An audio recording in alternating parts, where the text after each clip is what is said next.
বাংলাদেশে গণতন্ত্রের গণহত্যা, দেশজুড়ে সংখ্যালঘু হিন্দুদের উপর হামলা হচ্ছে।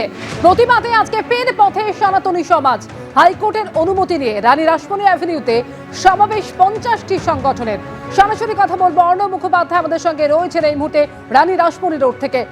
অর্ণব, হাইকোর্টের অনুমতি নিয়ে রানী রাসমণি অ্যাভিনিউতে 50টি সংগঠন তারা আজকে সমাবেশ করছে, প্রতিবাদ কর্মসূচি নেওয়া হয়েছে। কর্মসূচি কি ইতিমধ্যেই শুরু হয়েছে অর্ণব?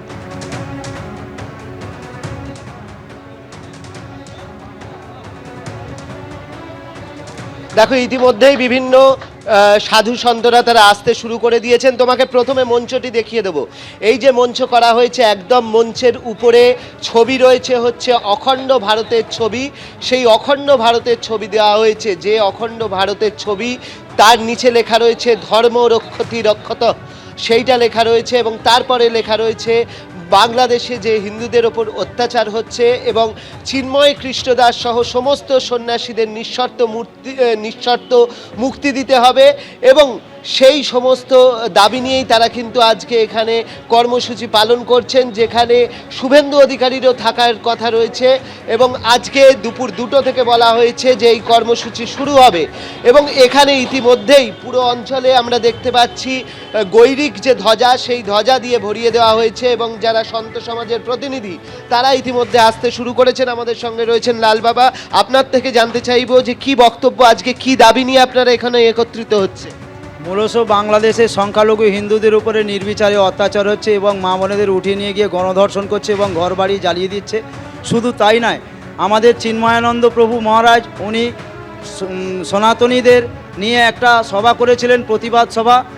সেই জন্যে ওনাকে এয়ারপোর্ট থেকে অন্যায়ভাবে গ্রেপ্তার করেছে এবং ওনাকে খাবার দিতে গিয়েছিল কিছু সন্ন্যাসী, তাকেও গ্রেপ্তার করেছে। শুধু তাই নয়, ওনার জামিনের জন্য কিছু আইনজীবী সেখানে গিয়েছিলেন, সেই আইনজীবীকেও মার ধরে হসপিটালাইজ করেছে। বর্তমানে বাংলাদেশে একটা তালিবানি ইউনিট সরকার চলছে, যেখানে কোনো গণতন্ত্র নেই, যেখানে সনাতনীরা সেখানে অত্যাচারিত হচ্ছে। আজকের যে কথায় কথায় এই পশ্চিমবাংলায় বুদ্ধিজীবীরা যারা বুদ্ধি বেঁচে খায়, আজকে সেই অমৃত সেন কোথায়? কেন মোমবাতি নিয়ে বেরোচ্ছে না? আজকে আরও সেলিব্রিটি বুদ্ধিজীবীরা আছে। অবশ্যই আপনি অমর্ত্য সেনের কথা বলতে চাইছেন। অমর্ত্য সেনের প্রশ্ন তুলছে, বুদ্ধিজীবীদের ভূমিকা নিয়ে তারা প্রশ্ন তুলছে। তো আমি এই মুহূর্তে দেখতে পাচ্ছি এখানে শঙ্কুদেব পণ্ডাকে দেখতে পাচ্ছি, তারা এসছেন যেহেতু আজকে শুভেন্দু অধিকারীও থাকবেন এবং এখানে সন্ত সমাজের প্রতিনিধিরা থাকবেন। তাদের সঙ্গেও কথা বলে নেওয়ার চেষ্টা করব।